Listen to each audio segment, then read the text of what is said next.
Now at 6, Oregon's special election 1 week away. We're going to take a look at the key bond measure on the ballot for Portland Public Schools. And peacocks in a southeast Portland neighborhood land one man in prison for attempted murder. A couple of the rounds did strike the vehicle. The victim was fortunate to just have some grazed wounds. We have the details on the dispute that led to the shooting.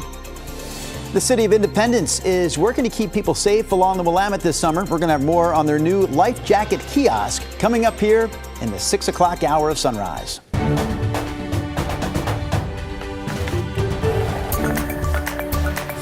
Good morning, and thank you for joining us on your Tuesday here. I'm China Green. And I'm Drew Carney. We also have Rod Hill and Chris McGinnis on board to get this hour started with a little weather and traffic. Hey, we're dry this morning after yesterday's wet morning drive.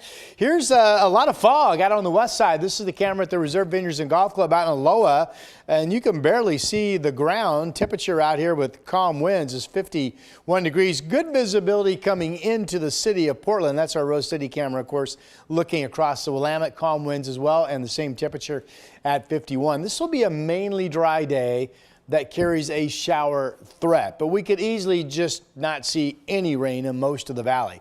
58 at noon, 65 at 5 o'clock. Just kind of a nice quiet day overall expected, Chris. Rod, thanks for that. I want to pick it up with a traffic alert in the Oregon Coast Range. Heads up if you travel between Tillamook and Washington counties on Highway 6. ODOT reporting a crash about 7 miles west of Glenwood. Again, that is in the heart of the Oregon Coast Range on the Wilson River Highway near milepost 32. ODOT reporting the road remains open. At this point, just be on the lookout for the emergency response getting around that. Back to the freeway drive locally, I-5 through the 205 interchange in Tualatin. That looks pretty good still. Pretty light volume on that side of town. Highway 26 at the Sylvan Hill, getting a little bit busier inbound. But so far, our freeway drive is dry, better than yesterday. And so far, no major issues heading into town just yet. Thank you, Chris. Johnson Creek Boulevard back open this morning after a fire shut down the road for several hours overnight. The call came in just after 1 this morning to a building on 74th. Clackamas Fire says the fire is out, though there are still crews mopping up hot spots. So far, it looks like no one was hurt. Fire investigators will determine the cause. A reminder this morning, we're 1 week away from Oregon's special election. Registered voters should have received a ballot by now, and in order to count, your ballot has to be postmarked by next Tuesday or placed in an official drop box by 8 o'clock next Tuesday night. Now, one of the biggest issues on the ballot for Portland voters is a $1.8 billion bond measure for Portland Public Schools. Sunrise reporter Thomas Schultz joins us live outside the school district headquarters in Northeast Portland. So, Thomas, there's new clarity about what bond funds would be spent on, right? Yeah, there is. And what we do know for sure is that more than $1 billion would go to modernize and rebuild 3 high schools. That's Jefferson, Cleveland, and Ida B. Wells. And just like in years past, many around town are in support of this bond measure. I voted for it because I just think investing in kids' education is like one of the most important things there is, really. Though there are critics, and they argue that rebuilding schools while enrollment continues to dwindle and is expected to do so until 2033 is a bad idea. Late last month, the Oregonian's editorial board offered support for the bond renewal, but noted they felt backed into a corner, saying the district was, quote, basically asking voters to trust PPS and the school board to do the right thing. Considering bumbling of previous projects, including lowballed estimates and construction delays, that is asking a lot. The editorial board also asked the district to clarify how it would increase spending on aging elementary and middle schools. And board members listened. Last week, they passed a bond resolution allocating $100 million toward a reserve fund for seismic retrofits. That pleased some parents and the Oregonian editorial board, who changed their support to a strong yes for the bond. We did put things in place for accountability and for transparency. I think transparency has been an issue in the past, and I think it's really important if you want community buy-in to be really transparent with that, or it's going to be hard to pass. Now, of course, a big issue whenever you have a bond is what does that mean for taxes? In this case, really nothing. This bond does not change the tax rate at all for people in Portland. Now, for people who plan to vote for this bond measure, those Portland residents, they now have 7 days to get that ballot in. Drew, China. Thomas, thank you. In the meantime, Cannon Beach residents are faced with two competing ballot measures in this special election. They deal with who has the power to decide how large infrastructure projects are paid for. Our Sunrise reporter Ashley Grams is breaking this story down for us in the KGW newsroom. Good morning, Ashley. Yeah, China, good morning. The question is really who has the final say when it comes to funding bigger projects in Cannon Beach, the residents or the city council? Let's start with the first measure, 4-235. It was a result of a citizen petition. It would require a public vote for all city projects over $6.5 million that are funded by non-emergency debts, bonds, or financing agreements. In response, City Council created a competing ballot measure, 4-236. It would allow council to approve funding for large projects without a public vote, except when that funding would increase property taxes. This is essentially what happens now. Some Cannon Beach councilors say the first measure would create more difficulties for the city. Because it just seems, like a very democratic thing to do. But it can create unintended consequences. This is actually going to hamstring the city. Just heard from there says this measure could take Cannon Beach out of the running for competitive grants.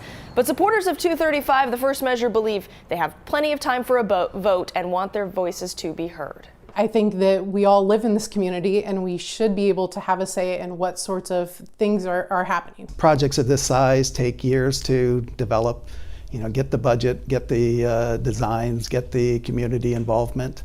And we have plenty of time to bake in a vote. And we are 1 week away from that regular district election in Clatsop County. That's May 20th. Officials plan to share some initial results that night at 8 o'clock. Drew? All right, Ashley Graham's live for us this morning in the newsroom. Meanwhile, an Oregon Senate Rules Committee is expected to review a new gun control bill and its amendments tomorrow. Senate Bill 243 was originally set to establish a 72-hour wait period for all gun purchases, but an amendment removes that wait time. The bill also bans rapid-fire devices like bump stocks and lets local governments prohibit firearms inside public buildings. Lawmakers heard from the public yesterday.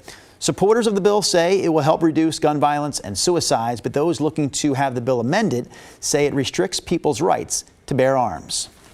Oregon leaders also urging the legislature to act on a crucial transportation bill that aims to improve safety and infrastructure across the state. Local officials, including Multnomah County Commissioner Vince Jones-Dixon and East County mayors, held a press conference yesterday where they discussed the need for transportation funding, highlighting the positive impact of improved roads and bridges.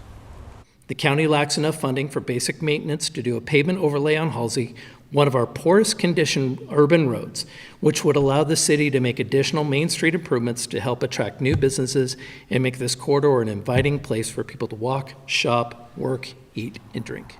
With new funding, Multnomah County says it plans to upgrade infrastructure like curb ramps and crosswalks to enhance safety and accessibility. Washington's governor has signed a bill requiring repeat speeders to have speed limiting devices on their vehicles. So this includes drivers who get a certain restricted license, are in probationary periods after suspension or reckless or excessive speeding, or are ordered to do so by the court.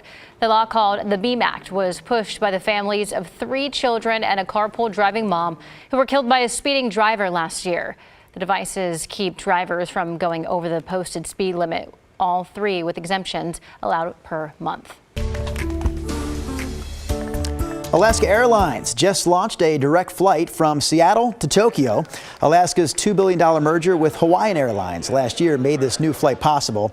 It's really the latest boost to SeaTac's growing reputation as a major international gateway. 2 years ago, 25 airlines operated international routes from SeaTac. By the end of this year, that number will be up to 30. It's a rapid expansion that's fueled by Seattle's role as a host city for next summer's World Cup. Your time now is 6:09. Headed over to Rod Hill for a look at the weather. Well, I've been showing you a lot of cloud cover this morning. Let's show you a little bit of blue sky. We'll go out to Wasco County. Here's the Oregon Veterans Camera in the Dalles. 53, nice morning for you folks. A bit breezy. West winds 11, gusting to 23. You can see the leaves moving around on the trees there.